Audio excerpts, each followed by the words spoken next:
Welcome back to Business Boone, a product of the Boone County Chamber and hosted by Deep in Talent Strategies. I'm Shauna Lake. And I'm Lauren Byram, and we are joined by Sarah Myer, who is the Chief Strategy Officer for the Indiana Sports Corp. Thank you so much for being here today, Thanks Sarah. for having me. Yes. So one thing we like to ask all of our guests is, if your life was titled a movie, what would the title be? Oh my gosh. All right, I have two options. One is expect the unexpected. Okay. Because I feel like life in events, and really my personal life too, has been about expecting the unexpected. I also thought of put on the oxygen mask. Because I feel like whenever life has gotten a little crazy, it's because I've probably not centered with myself and really checked in with myself on what I'm doing. And you know, the saying of put the oxygen mask on first before you try to help others. You just have to take care of yourself before you can take care of others. That's been a big lesson I've learned throughout life. So one of those probably. Yeah, I really like that. I do too. Need to take that advice. It's like advice you have to live by. You have to remind yourself constantly. Absolutely. So maybe we're going to pivot this podcast to self-help. Yeah, exactly. I could talk about that all day. Yeah. Well, our intended topic was to talk about the business of sports in Indiana. So before we head there, tell us a little bit about you and your background. Yeah, so I am originally from Cleveland, Ohio, and moved here to go to Butler University. So majored in journalism and PR and minored in media production, actually. So I was actually able to work at the Indianapolis Indians when I was in college. I was the rooftop camera girl, and also got an internship with the Pacers and then at a radio station. So really was loving learning more about Indianapolis, learning more about being behind the scenes of entertainment and sports and music. And so I actually started working at a weekly newspaper called News Weekly, which was located near downtown. And the newspaper told you what to do and where to go in Indianapolis. So I was going to festivals and sporting events and really getting to know a lot of the nonprofits around the area, and just got so excited about what Indianapolis was as a community, and really wanted to commit myself there. I thought I would go back to Cleveland a couple years after I had a job, but I fell in love with the city and started volunteering a lot. I volunteered for a couple of nonprofits, including the Indianapolis Symphony, and then they called me about a job in their marketing department. So went there, worked with Shauna for a little bit. It was fun. It was fun. It was definitely a crash course in nonprofit management and in marketing too. They do over 200 concerts a year, and they have different audiences for all those concerts. So really helped me learn how to market to different people, and still very active in the Indianapolis community. But probably after about 6 years, I really wanted to do something that impacted Indy a little bit more. Like I really was feeling that gut feeling I needed to do something different. So had a lot of coffees, talked to a lot of people, and luckily a friend of mine was working at the Indiana Sports Corp, and I had volunteered for a lot of their events. They had done Final Fours. I had been a Super Bowl volunteer. But when I heard that they had a position open, I went for it, and I've been there now for 7 years. Yeah, wow. I know, pretty crazy. So I started as head of marketing, and now really focused on strategy and how we're seeing the future and how we're having an even bigger impact on not just downtown, but on the state of Indiana as a whole. Yeah. Exciting. Thank you. So Indiana has built like a national reputation about sports and hosting sports, and they keep building places to have sports here. Yeah. So what strategic decisions or partnerships have you been most critical in aligning or, establishing that identity? Yeah, it's interesting because I remember being like outside looking in at Sports Corp and how they did sporting events. You could tell that no matter what party you were in, like where you stood on issues, everyone agreed that sporting events were really good for the community, and they really lifted up the city. The sports strategy really started in the late 70s as a way to lift up Indianapolis as a community. So I think that was a collective idea of many people in the city, whether they were in nonprofit or in corporate. So it's definitely a civic corporate partnership that happens to make all these things happen. So organizations like Visit Indy and Downtown Indy and the Chamber, and then our sports organizations, we all come together to really put these events together.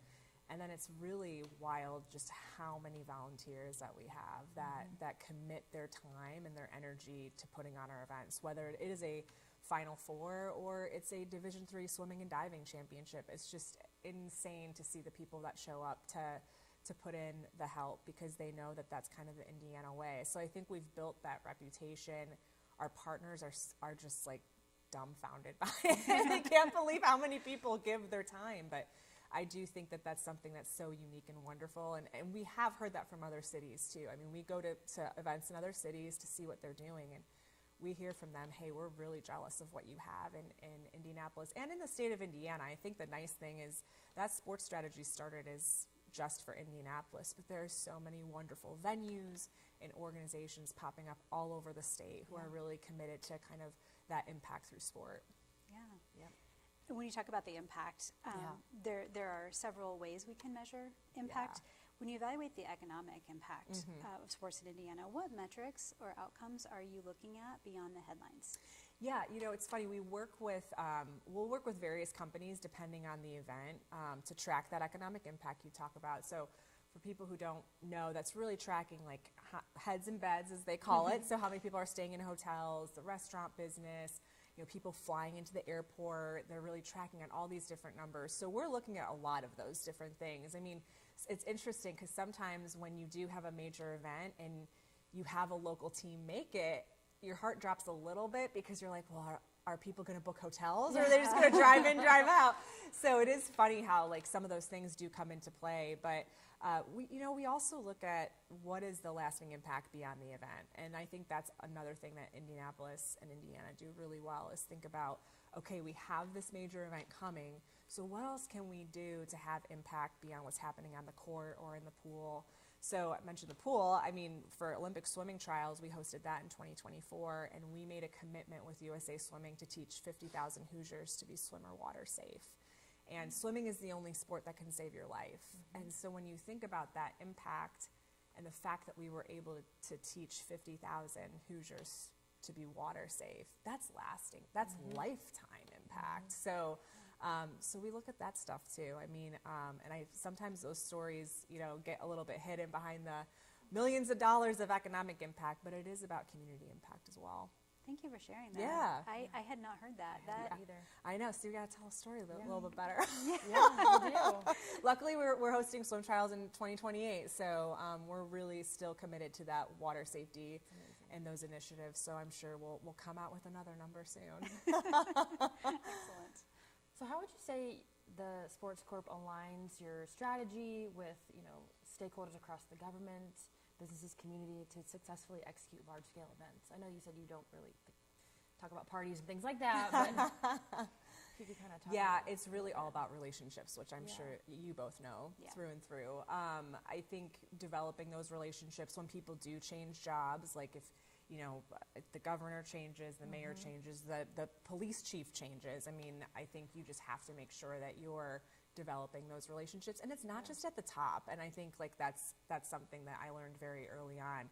You have to get to know the assistants and the people who are, you know, the coordinators and everyone who's doing the groundwork, you know, develop those relationships, because I think what's really great about Indy is, I call it the one call. Like there's always, if there is something that is popping up, you usually, if you have good relationships, you have the one call you can make to figure out how to solve the problem. So that's really, really important. And I'm still, I mean, I've been here for 7 years. I'm still trying to do a lot of that relationship cultivation because, again, people change jobs. You know, you need to kind of catch people up on this is the way we do things. So that's really, really important. So as much as it is like executing the event, the relationships behind it are probably just as crucial, if not more. Yeah. Those relationships help you compete to win these events. And I know that Indiana and Indianapolis has to compete for almost all of the major events. Yeah. What strategies are you and your relationships using to adapt so that you can remain competitive? Yeah, I'm so glad that you asked that, because when I started at Indiana Sports Corp, I didn't know the complexity behind the bid process. So you literally, for those who don't know, it's like a group project, and you are basically putting together a whole presentation of why your city is better than any other city to host this event. So you have venue specs, you have your hotels and how available they are, but you also have like how your community is going to show up. How are you going to market the event? How are you going to get fans downtown? So, and some bid processes are way more complex than others. So right now I can tell you about this one. So we are really focused on getting an NFL draft here. It's actually been one of my top events that I've wanted to get here. The NFL has to invite you to bid. So it's not a RFP process where they put it out there and any city can bid if they have the right venue.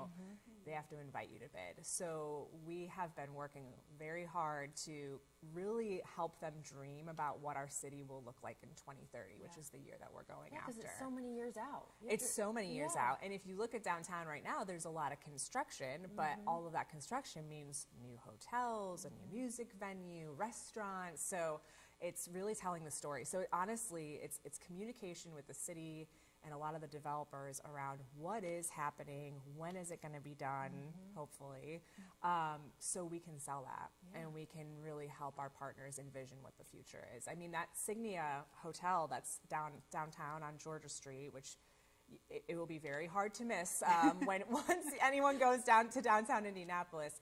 That's a huge selling point for us, and so it's very fun when we hear of new projects coming online because we are very ready to fill those hotels.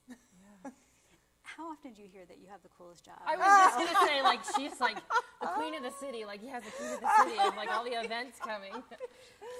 I think, yes. I think people, it's so funny too because, like, after major events like Final Four, like, I get so many emails. Hey, I'm thinking about a job, like a career change. You want to get coffee? I try to be very honest. I talk to a lot of students. I love speaking to students at schools.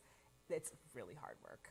It's really, really hard work. And we're a nonprofit, so we're constantly fundraising. And, you know, when we talk about the bid process, we are competing against really amazing cities. And anytime a city announces that they're building a domed stadium, know that they want to go after Final Fours, college football playoff, all those events that we really have done so well at. But, you know, people ask me what city keeps me up at night. Nashville does, actually. It's a great city. It's a great entertainment city. And now they're building a domed stadium very near their downtown. So they were here for the Final Four checking us out. So they're going to go after events that we want too. So we have to keep, like we talked about, those relationships. We have to keep making sure those are real solid, because if that starts to fall apart, like, then our competitive edge starts to fall apart a little bit too. So it's kind of, but it's hard work.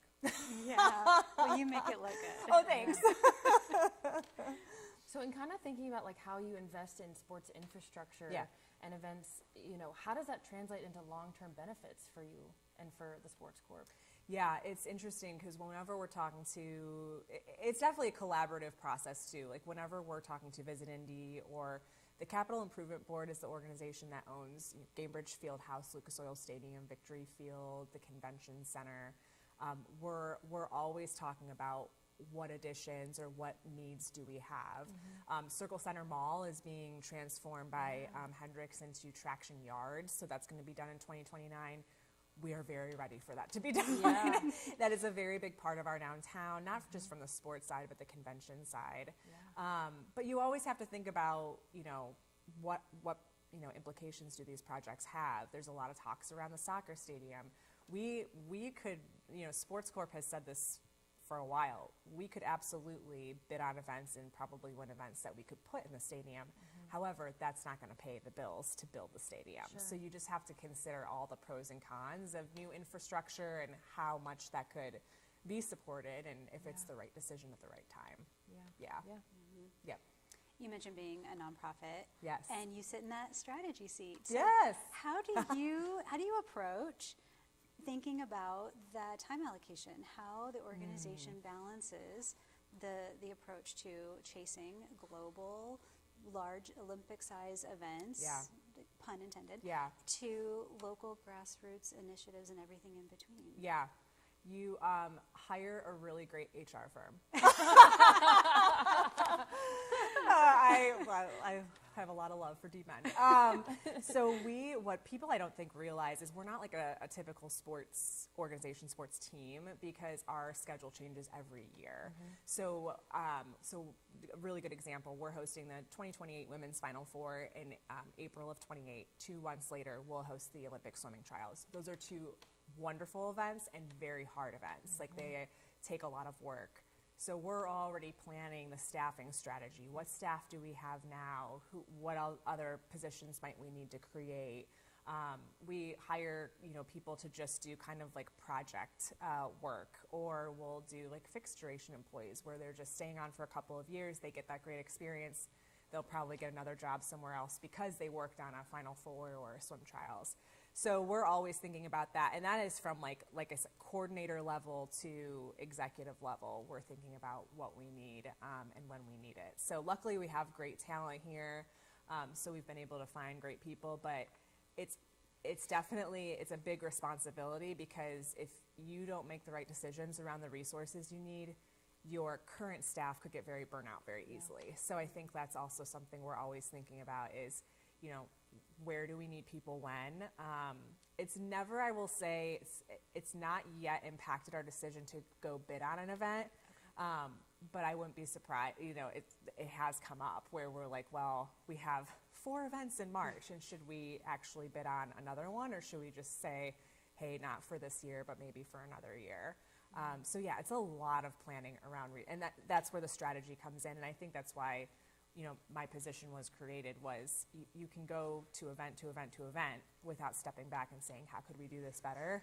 And so that was a big part of why I got into this position, is doing the stepping back and thinking about how to be more efficient. Great. Yeah. That's super smart to do that and reflect. Yeah. So looking ahead at what opportunities you have on the horizon, what do you see, where do you see Indiana lacking, or where do you see that they can innovate in business, whether that's sports or technology or engagement, that could really have an impact? Yeah, that's a great question. I think, honestly, it really is the downtown spaces, where I think we're going to see a lot of progress in the next couple of years. I think some people would like it at this very moment. So I think that's somewhere where I would love to see us improve. I think, and I think we are. It's just taking time, like all things do. I think there's not anything really specific in technology that I see, but I think what we need to always be aware of is if you don't if you don't adopt something, if you're not an early adopter, you're going to very quickly fall behind. So I think staying on top of those things of how we, really use technology, AI, it's something where you can't ignore that AI is here and these things are happening.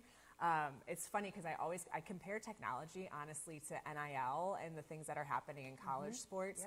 Those teams that have, and those universities that were early adopters are clearly seeing the benefits. And so I think you just have to, sometimes things seem very foreign and change is hard, but you also have to assess how you should be evolving. So I do think that might be the theme of what I think we always need to be aware of in Indianapolis and Indiana, how are we continuing to evolve, because it's never done. You can't just be like, oh, we did this change and now we're set. It's always we made that change, now how can we be better? So I think just continuing to know that we're not finished. We're always working to be better. Yeah. I think that people need to rise to that challenge. Yeah, I think so. Keep embracing the yes, changes. And honestly, it starts with really great leadership, and I think that's another thing that you have to have really great leaders in the right positions to be able to think like that and think like they can evolve, and have really good teams around them too. Yeah. Thank you. Great advice already. Yes. Oh, good. We like to end our conversations by asking our guests, what is something that you know now that you wish you had known earlier in your career? Oh, I always go back to the saying, comparison is the thief of joy. Wow. And I still have to remind myself about that, but I'm way better about it than I was when I was younger.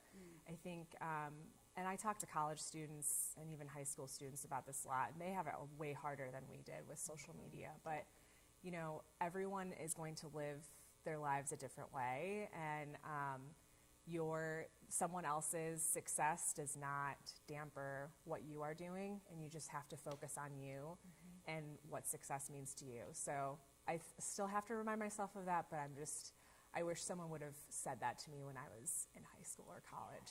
Yeah. Same. Yep. Yes. Comparison truly is the thief of joy. I love that. I do too. Thank you, Sarah. Yeah. That was great. So if somebody wanted to get a hold of you, because Yes. what we've talked about today resonates with you, Yes. how would they be able to do that? Definitely connect on LinkedIn. I'm trying to be more active on that, so I will get back to you. Just give it a couple days. Please follow Indiana Sports Corp on our social channels, Instagram, LinkedIn, Facebook, all of those. That's where we put a lot of our updates around our events. We always have great volunteer opportunities, and we take volunteers from all over the state. Even out of the state, we have some volunteers, so that's great. So get involved and find out how you can support everything that's happening in sport. It's very exciting.